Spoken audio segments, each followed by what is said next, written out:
The world is changing again, and you happen to leave right in the eye of the hurricane of ideals of freedom, equality, and brotherhood, which rages throughout the world, announcing change. The air in this city smells of the better future, and of the price one has to pay to get it, of decaying corpses and of blood, flowing in rivulets from under the blades of the guillotines. You're grateful you're not a nobleman, because that might have cost you your life. You're grateful you can stay silent when need be, and express your frustration with where this country's going, only by painting its Mary Ann with blood on her hands. You never showed that painting to anyone. You try to keep away from the authorities, but soon enough they are the only ones who still have enough money to pay you for painting their portraits. You know you're treading on dangerous ground since day one. He comes over to get his portrait done. He praises your taste in furniture, and the serenity of your house, which is the only place where you work, soothed somewhat by the false sense of security it offers.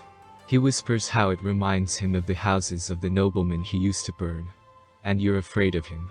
Because he's one of those talented and ambitious men from the lower class who would have rotted there and died of famine on one of the winters, if not for the revolution, and it's truly unpredictable what he might do, as brimming with hate as he is.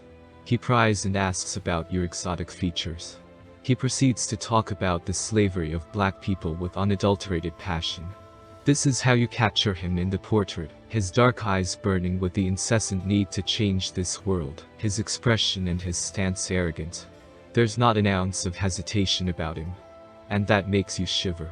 He comes over the other day, and says you need to go with him, because you're no longer safe. You go, but not because you believe him.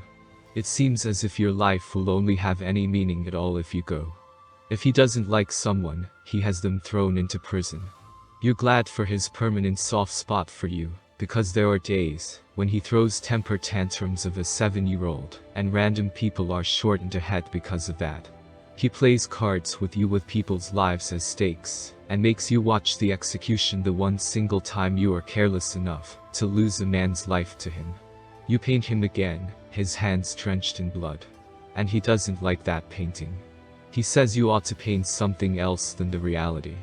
The current reality is not for an artist like you, he says, and mutters on about how his allies whisper among themselves that he's lost his mind, and it is time for him to follow those he's sentenced to death.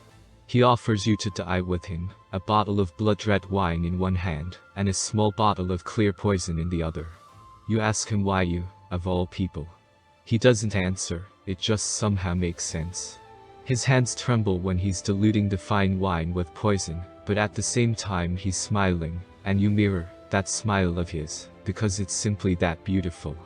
He shouts "Vive la Revolution," before pouring the glass of wine down his throat, with no hesitance even then.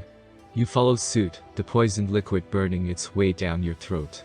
When they come for him in the morning, to announce his death sentence, a guillotine already waiting, they find him dead, smiling a triumphant smile as your dead body drapes protectively over his.